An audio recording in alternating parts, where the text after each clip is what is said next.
السلام علیکم ورحمۃ اللہ وبرکاتہ۔ ان الحمد للہ نحمده ونستعینه ونستغفره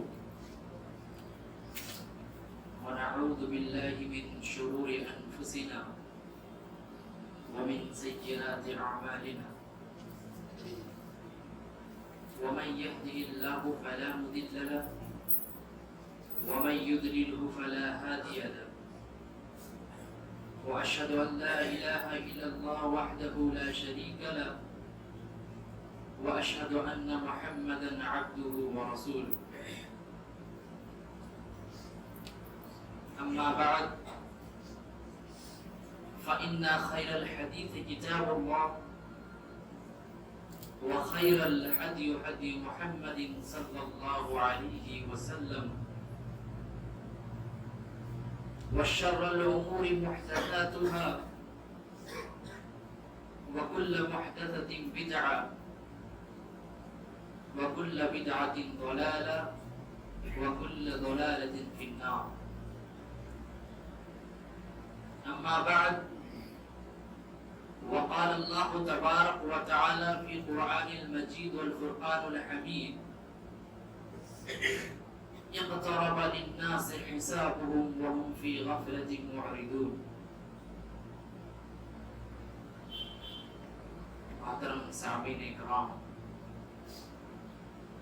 تمام قسم کی تعریف و توصیف اس اللہ وحدہ لا شریک کے لیے ہے جس نے ہمیں پھر سے یہاں ایک ساتھ جمع ہونے کی توفیق عنایت فرمائی، جس نے ہمارے اوپر بے شمار نعمتیں نازل کی، رحمتیں نازل کی،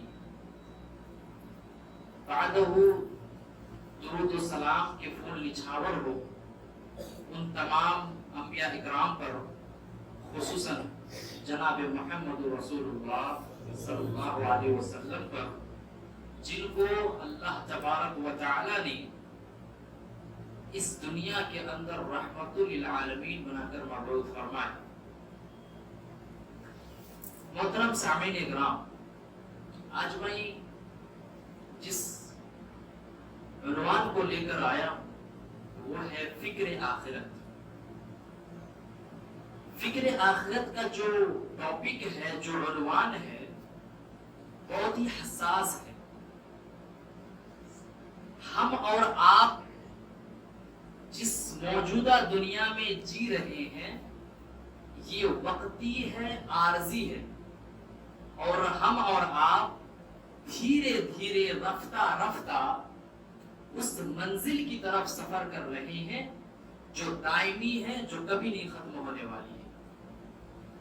یا یوں سمجھ لیجئے کہ ہم اور آپ جس ٹرین پر بیٹھے ہیں اور جو سفر کر رہے ہیں، اس ٹرین کا آخری اسٹاپ قبرستان ہے، یعنی کہ موت ہے۔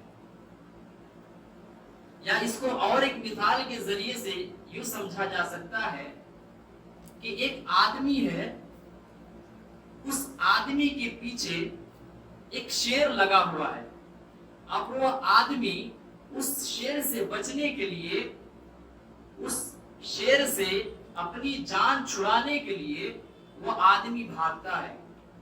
بھاگتے بھاگتے وہ آدمی ایک کنویں کے پاس جا کر پہنچتا ہے۔ جب وہ آدمی اس کنویں کے پاس پہنچتا ہے تو دیکھتا ہے کہ کنویں کے نیچے ایک رسی لٹکی ہوئی ہوتی ہے۔ وہ آدمی اس شیر سے بچنے کے لیے کنویں کے اندر جو رسی لٹکی ہوئی ہوتی ہے اس رسی سے وہ لٹک جاتا ہے۔ جب وہ آدمی اس رسی سے لٹکتا ہے اور لٹکنے کے بعد جب وہ کنویں کی اور دیکھتا ہے، نیچے جب دیکھتا ہے تو وہ دیکھتا ہے کہ ایک بہت بڑا اژدہا یعنی بہت بڑا سانپ نیچے بیٹھا ہوا ہے۔ یہ آدمی بڑا پریشان ہوتا ہے کہ اب کرے تو کرے کیا، اوپر شیر ہے اور نیچے اژدہا ہے۔ اب یہ آدمی دیکھتا ہے کہ وہ جس رسی سے لٹکا ہوا ہے اس رسی کو